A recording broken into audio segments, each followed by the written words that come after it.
Lincoln. This is it. One last push, and we're done.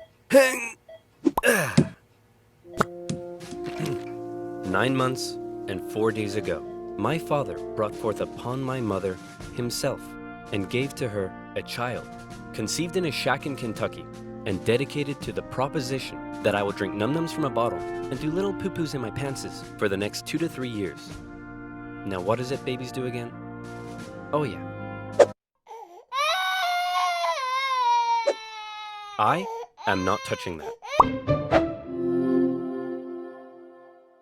Abraham Lincoln grew up with his relatively poor family in Kentucky, eventually moving to Indiana, and finally, Illinois. He read a lot of books, worked a lot of jobs, wrote some questionable poetry, and finally entered the law profession. Despite being self-taught, he turned out to be a pretty clever and astute lawyer. In one case, a guy claimed he witnessed a murder at night, and Lincoln was like, "How could you have seen anything in the dark? There was a bright full moon." A what? A bright full moon. Can you say that again, please? There was a bright full moon. A dim half moon? No, a bright full moon. That's funny, because according to this almanac, there was a dim half moon that night, which makes you a liar. Well, I got a bright full moon for y'all right here. Now that's what I call a rebuttal. Lincoln and his cheekbones weren't only interested in law, however. He also dabbled in the world of politics, serving as a legislator in both local and national assemblies. And what a time it was. Not even 100 years after the Founding Fathers wrote, "All men are created equal," politicians were already asking, yeah, but what does that mean exactly? It means all men. Yeah, but what does that mean exactly? And not just that. States' rights versus the federal government. What are the executive powers of the president? Is cereal a soup? The Founding Fathers left some of these questions perhaps a little too open to interpretation. And the biggest question of them all was slavery, an ugly mark on what should have been a revolutionary new nation based on liberty and democracy. Thomas Jefferson had written a condemnation of slavery in the Declaration of Independence, but out of fear of losing Southern states' support, it was removed. Hey guys, do you think leaving this a little vague will create any unforeseen problems in the future? Cannonball! And those unforeseen problems were now beginning to rear their ugly heads. As the nation developed, the North and the South developed along two very different lines, and two very different cultural identities emerged. Northern cities began rapidly industrializing, while the southern climate allowed for large plantations of labor-intensive crops. As a result, one half of the country didn't rely on slaves, while the other half had become economically dependent on them. In 1793, Eli Whitney's cotton gin caused the slave trade in the South to explode. While in the North, a growing abolitionist movement was taking root. A general mistrust began to develop between the North and the South, as Northerners felt the South were hell-bent on expanding slavery, and fear spread throughout the South that the North wanted to take their slaves away. In 1819, there were 11 free states and 11 slave states.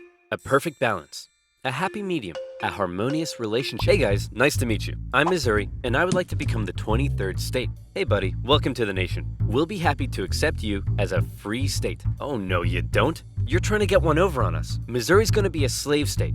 Okay, listen, why don't we just ask Missouri what it wants to be, and we slave state. Well, then, allow me to introduce to you the newest, freshest state on the scene, Maine. Hey, you can't do that, and you can't have any more slave states above this line. What? The issue of slavery is solved, and it will never come up again. A few years later, it came up again. You see, as America expanded westward, each new state or territory that was added threatened to upend the delicate balance between the slave and free states. If one faction managed to outnumber the other, it could gain an easy majority and force its own ideals on the opposing side, leaving a huge portion of the population feeling spiteful and oppressed. For a while, compromises kicked the can down the road and kept the volatile balance in check, as new free and slave states were roughly added in pairs. But then one loudmouth state just had to barge in and ruin everything as usual. The addition of Texas saw the United States enter into a war with Mexico, which they won, gaining a huge amount of land out west and creating even more problems. Hey guys, nice to meet you. I'm California, and I would like to become the 31st state. Hey buddy, welcome to the nation. We'll be happy to accept you as a southern slave state. Oh no, you don't. You're trying to get one over on us. California's gonna be a free state. Okay, listen, why don't we just ask California what it wants to be, and we can free state. Well, then, allow me to introduce to you the territories of New Mexico and Utah, able to freely vote for slavery themselves. Hey, you can't do that! And we can enter Northern Territory anytime we want to recapture escaped slaves. What? The issue of slavery is solved and it will never come up again. A few years later, it came up again. In 1854, a Democratic senator from Illinois wanted to build a really cool choo-choo train here and proposed that the territories of Kansas and Nebraska be created open to slavery, even though they were clearly above the Missouri Compromise line. Obviously, the northern states were like, hell no. But the Southern Democrats who controlled Congress at the time were like, well, if you love liberty and democracy so much, then you should let them vote on whether slavery should be legal or not. And so it was. Huge numbers of pro- and anti-slavery settlers rushed to Kansas to sway the vote in their favor. And while they were all there, they began to beat the crap out of each other. One of those settlers was a man named John Brown, a former businessman who failed at just about everything he tried and went arguably insane. He was a radical abolitionist and dedicated much of his life to the Underground Railroad and freeing slaves. One night, in revenge for an earlier raid by pro-slavery forces, he and his sons killed a number of pro-slavery settlers in the territory, helping to kickstart years of violence known as Bleeding Kansas. Kansas and Nebraska both eventually voted in favor of outlawing slavery, but from here, the tension began to grow at a rapid pace. In 1852, author Harriet Beecher Stowe penned Uncle Tom's Cabin, a best-selling novel that exposed the terrible cruelty of slavery to the world. Oh, how awful. How morally corrupt a nation must be to allow such things to happen. Your Majesty, what should we do about all the starving children working in the coal mines? Nothing! In 1854, the Republican Party was formed, and Abraham Lincoln emerged as a leading figure. Southern Democrats viewed the new Republican Party with mistrust, believing it to be radical and abolitionist. In 1856, a politician named Charles Sumner gave a speech in Congress, calling out slave-owning Democrats with fiery language. If slavery was a woman, she'd be an ugly one, and the senator from South Carolina would like to boink her. Representative Brooks, do you have a rebuttal? Oh, I have a rebuttal, all right. Yeah, here's a rebuttal for you. Oh, come on. Surely this isn't allowed. I don't know. I'll have to consult the rulebook. I can't find anything about caning a political opponent, but it says here I'm not allowed to wear women's underwear. Uh-oh. News of the violence on the Senate floor took the nation by storm. Southern slave owners sent Representative Brooks new canes to replace his now broken one. And on the floors of Congress, politicians carried weapons in self-defense, which is never a good sign. In 1857, the Supreme Court ruled in the Dred Scott case that all people of African descent, slave or free, could not be citizens, and therefore could not sue for their own freedom under any circumstances, undoing years of progress with the strike of a gavel. Now, within all this bitter debate over slavery, there were many nuances. North versus South, Republican versus Democrat, states versus the federal government. But let's strip all of that away. For 4 million individuals living in America, this wasn't about political intrigue or party alignment. It was about the basic human right to be free. Men, women, and children were stolen from their homelands and brought to the American continent, where for generations they were considered to be property, forced to live in poverty, and work from sunrise to sunset. Plantation overseers did whatever they felt was necessary to get the most out of their slaves. Punishments were often barbaric. Families were regularly separated, and parents could often only watch, as their children were auctioned off, never to be seen again. Thousands of slaves took the treacherous risk of running away, and abolitionists in the North helped many escape via the Underground Railroad, as bounty hunters entered the North to chase them down. Leading figures within the abolitionist movement included many significant free black men and women. But it's important to note that for many of the anti-slavery white individuals in the North, opposition to slavery was often an economic issue, not a moral one, as many worried large plantations would take their lands and livelihoods away. Abraham Lincoln knew that slavery was a moral evil, and he regularly spoke out against it in powerful speeches that helped him rise through the ranks of the new Republican Party. He lamented at the hypocrisy of a great American nation meant to stand as a shining beacon of freedom while also enslaving 4 million men, women, and children. He most famously declared in 1858 that a house divided against itself cannot stand, that one day slavery in America would end. However, even Lincoln was cautious in his opposition. He didn't want to outlaw it entirely, but simply prevent its expansion so that given enough time, he believed it would naturally die out. Thankfully, history would force his hand. In October 1859, one abolitionist decided he'd try to single-handedly take down slavery by force. Who would be crazy enough to even attempt such a thing? It's our good friend, John Brown. He planned to seize arms from an armory in the town of Harper's Ferry, free the slaves there, and continue south, inciting a major slave uprising along the way. A noble cause, a bad plan, and terrible execution. Brown's men took the armory and some hostages, but were quickly surrounded by one Robert E. Lee and his U.S. Marines. Brown was captured, and a couple of months later, he was executed for treason. Northerners sympathized with Brown, but Southerners were like, "You see this? They're coming for us. Soon, there'll be 1 million John Browns." 1 million John Browns? What on earth are you thinking about? A John Brown farm? Yeah, me too. To make matters worse, new northern free states meant now the southern states really were outnumbered, and they were beginning to feel bitterly spiteful and oppressed. Further fear began to spread in the South when news broke that a relatively unknown figure had just secured the Republican Party nomination for president. Abraham Lincoln, mostly well-liked among anti-slavery Northerners, had made some of the most powerfully worded speeches against slavery of any politician at the time. And now, there was a chance that he and his cheekbones could become president. For the South, that would be too much. In the 1860 election, Lincoln's name didn't even appear on the ballot in 10 southern states. But much to their horror, when the final results came in, Lincoln had won by an electoral college landslide. Lincoln himself tried to calm their fear. "How many times do I have to tell you, I'm not gonna take away your slaves?" "Yeah, right, Honest Abe. We've had enough of you Northerners. We're gonna go form our own country." "You can't do that." "Why not?" "Well, if you had won the election, would it be okay for us to leave?" "Of course not." "Well, why not?" "Because that's not how victim mentality works." Many states felt that when they joined the Union, they always withheld the right to leave it whenever they pleased. Many people living in 19th century America often felt more loyalty to their state than to the nation. And now, with the South feeling like it had lost its voice in the federal government, they were out of here. South Carolina was the first to go, and over a period of 6 months, one by one, 11 slave states officially seceded from the Union, with just 4 contested border states opting to remain. The seceding states issued a number of official documents justifying their secession. South Carolina proclaimed that it was northern states' hostility to slavery that rendered the federal government illegitimate. Mississippi declared that their position was thoroughly identified with the institution of slavery. And in a speech, the Confederate vice president stated that the new Confederate government rested upon what he called the great truth of racial inequality. Revered American generals, such as Robert E. Lee, opted to side with their states over the Union. And with all the chaos, one New York lawyer wrote that rather than a bold eagle, America's national bird should be a debilitated chicken. And hey, I kind of like that. One man, watching the crisis unfold, knew it would be his job to solve it. Lincoln was just about to hop on a train and become the President of the United States of America. Hey man, you're hella ugly. Grow a beard or something to hide that face. Good idea. Still ugly. With assassination plots already underway, Lincoln had to travel to Washington, D.C. under heavy disguise and protection. All along the way, he received stacks of threatening letters. "May the hand of the devil strike you down. You are destroying this country.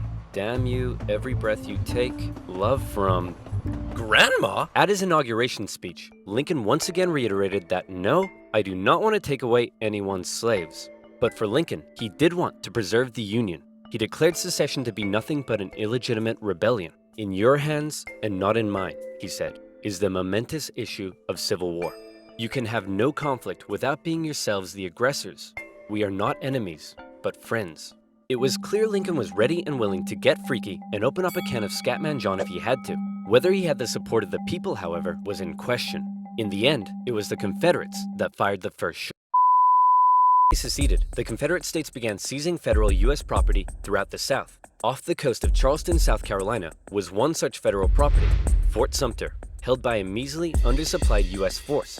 The Confederate militia there demanded the fort surrender, a request which was quickly denied, and any remaining hope for a peaceful solution to the secession crisis probably then died when the Confederates did this. The Battle of Fort Sumter is considered to be the beginning of the American Civil War. Many of the Confederates there also considered it to be the end of the American Civil War. They hoped Old Abe would just sigh and say, "Okay, you win." Unfortunately for them, Lincoln actually said, "You're about to get a roundhouse to the face." Lincoln sent out the call for 75,000 volunteers, and men signed up in droves, hopeful for some adventure and good old-fashioned F-U-N. In the new Confederate capital at Richmond, Virginia, Confederate President Jefferson Davis and his cheekbones had also sent out the call for 100,000 men. As ever, both sides hoped for a quick end to the war. Is it over yet? No, Jimmy, it's been 1 week. Is it over now? No! How about now? If you ask that one more time, I swear I will turn this army around and you'll all have to go back home to your wives and children. But in particular, the South knew the conflict would pose a bit of a challenge. How can we expect to win with a population of only 5 million against 22 million in the North? If you count us 4 million slaves, you'd have 9 million. Great idea! Hand these rifles out to all the men. Wait a minute. You almost had me there. The problem for Lincoln was that many of his top generals were getting old and were being a bit too cautious. The commanding general was a man named Winfield Scott, a veteran of the Mexican-American War, and by now, he was too fat to even mount a horse. Okay, chaps, we need to come up with a plan. Hit me. We could wait for the Confederates to come and apologize. Maybe we should all sit in a circle and discuss our feelings. Crossing the Delaware into New Jersey worked for me. Those are all terrible ideas. And you? Wrong video. Hey, I'm the greatest president in the history of this nation. Yeah, we'll see about that, dingus. Eventually, Lincoln's generals came up with a multi-pronged strategy. First, a blockade would cut off and starve the South of supplies by sea. Secondly, taking control of the Great Mississippi River would sever the South's economic artery while splitting it in two. And finally, a main Union force in the East would move south and take the Confederate capital, ending the war. Bada boom, bada bing. Skirmishes began to break out across the nation, and the Union Army in the East began to move south towards Richmond. Everything seemed to be going well until they reached Manassas, where they came upon a large Confederate force. It's almost like they were waiting for us. How did they know? As it turned out, spies in D.C. had sent a coded message to the Confederates warning of the invasion and the Union invasion into Virginia. The two sides encountered each other at Manassas, and both geared up for the first major battle of the Civil War, the First Battle of Bull Run. The Confederates rapidly brought in support via rail, and the two sides were about equal in numbers. However, they were also equally inexperienced. A large number of civilians also rode out by carriage from DC to picnic on the nearby hills and watch the excitement unfold. Nobody seemed to quite understand how destructive this war was going to be. The Union forces pulled a flanking maneuver to hit the Confederates on their left, and the two sides fired on each other in rows. Farm families living in the area were forced to flee the fighting, including a man named Wilmer McLean. Hurry up, Martha! There's a war out here! The more you tell me to hurry up, the slower I will go! The Union force saw initial success pushing the Confederates back to Henry Hill, but one as of yet fairly unknown General Thomas Jackson had arrived, and he took a defensive position, standing firm like a stone wall, holding the Union Army off, and finally sending them running back to Washington, D.C. With heavy casualties, the sobering reality of war hit both sides hard, and the North, having just lost the first major battle, had to face the serious prospect that they may not actually win this war. President Lincoln, General Jackson whipped us so hard, the Confederates are calling him Stonewall Jackson. Wait, that's why they're calling him that? Not because he looks like he ran face first into a stone wall? Apparently not. Worse yet, the North had also lost the first major battle out west, giving away control of southwest Missouri. All of this was terrible news for Abraham Lincoln, especially since many of his generals and cabinet already didn't have much respect for him. They felt he was incapable of running a war because he seemed a bit like your friendly old grandpa. He famously loved a long-winded story and a good pun. I've been so busy, my wife is missing me, but her aim is starting to improve. But deep down, few realized he could also be incredibly shrewd. Oh, Abe, you're so funny. Funny how? Funny like I'm a clown? Abe, I was just... No, funny how? Like I'm here to amuse you? During the war, Lincoln committed acts that were viewed by some as impeachable. His administration suppressed the free media from printing articles sympathetic towards the South. Some Southern sympathizers were even arrested without a trial. Lincoln's criticizers began accusing him of being a tyrant. But to quote the man himself, hey, it's war, baby. What are you gonna do? By the end of 1861, with things already looking bad for the North, abolitionists such as Frederick Douglass couldn't believe that the Union Army weren't enlisting black men. He continued to put pressure on Lincoln to make the war about emancipation. Mr. President, it's time to make the war about emancipation. I don't want to ruffle any feathers. The feathers are already ruffled. But Lincoln, hanging on to hope for a quick end to the conflict, continued to fight only for the preservation of the Union. It was decided, however, that escaped slaves from the Confederacy could be held as enemy contraband, and many of these men were put to work bolstering the Union's infrastructure and supply lines. Hoping to get things moving, Lincoln made young General George McClellan the new commanding general, and McClellan began to train up his men. He thought a lot of himself, however, and believed he was going to be the nation's great savior. And like many others, he didn't approve of the president's handling of the war. On one occasion, Lincoln went to McClellan's house to meet with him, but McClellan was late returning home. He kept the president waiting, and when he finally got there, he just straight up went to bed. Now that's what I call disrespectful. McClellan talked the talk, but could he walk the walk? No. Like Lincoln's other generals, McClellan was maddeningly cautious. Hey man, could you move south and attack the enemy? What? Are you crazy? What if they have a big scary army down there? They probably do.